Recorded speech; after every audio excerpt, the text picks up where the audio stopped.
There will be two stories here. The first, one super creepy, and the second more sad or more of an explanation as to why I no longer participate. I want to preface this all by saying, I grew up seeing ghosts, so the whole topic of spirits wasn't new to me. However, I was so scared by them that around the time I was around 7 or 8 when the energetic system starts to be solely individualized, I trained my brain to not see them anymore. I never talked about it with friends as my family never believed me, so I assumed they wouldn't either. The first story takes us back to the OS. I was a little girl celebrating my friend's birthday. She always had a Halloween party to celebrate BC, that's when her birthday happened to be. She always talked about how her basement felt weird, and she didn't like staying down there alone. Well, having 10 or so 10-year-old girls sleep over on Halloween night isn't exactly bedroom material. So her MOM and grandma set us up in the basement. There, we played those weird games like light as a feather, stiff as a board, and stuff. Fun fact, I was the only one we successfully levitated. I remember opening my eyes, and I was damn near at the ceiling. It was spooky. When some of us started to get tired, we brought out the Ouija board. A few of our friends were spooked, so they didn't want to participate. We asked innocent questions like kids usually do. Who is the birthday girl gonna marry? How old are we gonna be when we have kids? Stuff like that. I remember I asked a question about myself, and it replied dead, which was weird. Some of the girls got spooked even more by that. Then a girl screamed and said she saw something behind me in the mirror. We stopped after that. For a few hours, 3 of us, including me and the birthday girl, couldn't sleep. We weren't sure if the board was real or not, so we decided we'd try one more time while everyone else was asleep, thinking that since they didn't want to play, it'd be better that way. We were close to 3 a.m. What we heard is the witching hour. Remember here that we are about 10 or 11 years old, dumb, and have no idea what we're doing or who we're talking to. We asked the board if it could do something for us. We said at 3:15 a.m. to have the girl who saw something in the mirror wake up and say something to us. It was over 15 years ago, so I don't remember what we asked for this girl to say. All I know is we asked for her to look into the mirror and say it. 3:15 a.m. was about 20 or so minutes from when we asked the question. I remember us saying goodbye to the board and putting it away. The 3 of us were talking about how impossible our ask was. When 3:15 a.m. hit, we knew it hit 3:15 a.m. BC. Her basement had a big grandfather clock that didn't ring anymore, but the clock function still worked. We were waiting, and right before the time changed to 3:16 a.m. it happened. This girl shot straight up out of her blankets and looked straight at the mirror with her eyes closed. She whispered what we asked her to say, then dropped to her pillow like nothing ever happened. We all just looked at each other, frozen. No other girl that was sleeping stirred. None of them moved, not 1 centimeter. We were so freaked out that we didn't sleep until the sun came up, and in October in the Midwest. That's pretty late. We got 3 hours of sleep tops the night. This was my first ever Ouija board experience, and that changed the way I viewed spirits forever. I still think about it, and feel guilty that I basically asked for one of my friends to be possessed. Needless to say, don't ever do that. Our second story comes in nearly a decade after the first. I was a senior in high school, and one of my cheermates invited the whole team over to celebrate her birthday. I didn't know it, but she had a Ouija board. She brought it out, and I said nope, not a good idea. I guess her grandma had just died and she was really torn up about it.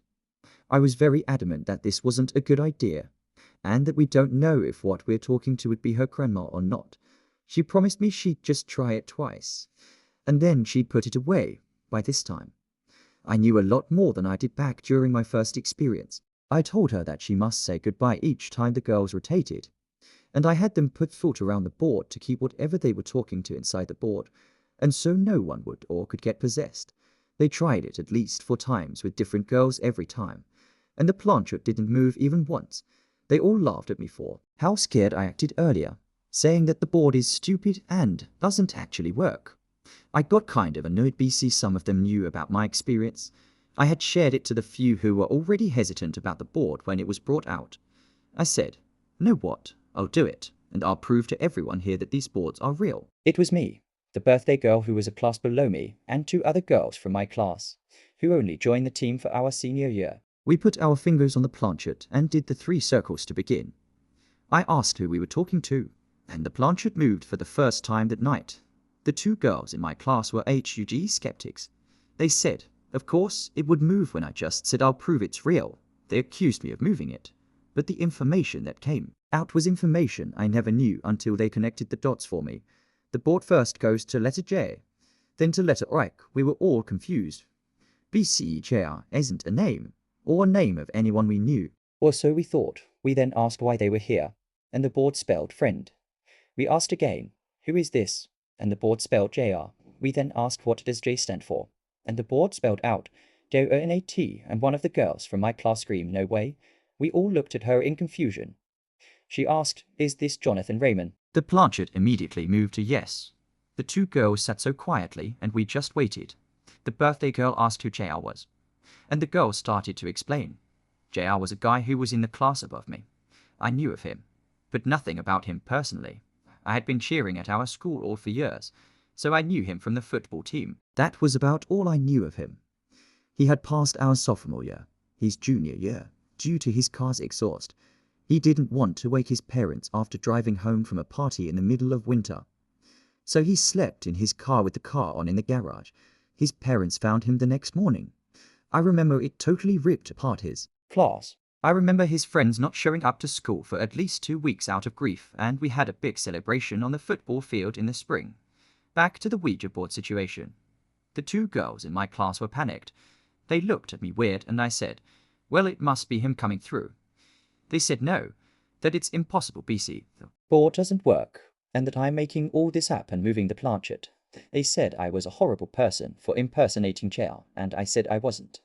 BC, I truly wasn't. I said, let's keep going and see what comes up. I knew they were friends of his and could validate the information that comes through. They reluctantly agreed and feverishly asked a few more questions. They asked what his football number was. The planchette moved to 2 numbers, and the two girls were in shock. I looked at them questioningly. BC again. I didn't know this about him. It had been 2 years since he passed, and I had no idea what his number was. I couldn't even remember which number the assigned player I had a few months before had. Then they asked what color car he had.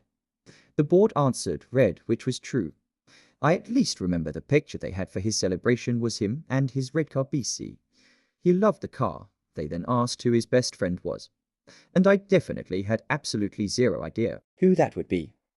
Again, we had similar friends. We were at the same places at the same time occasionally.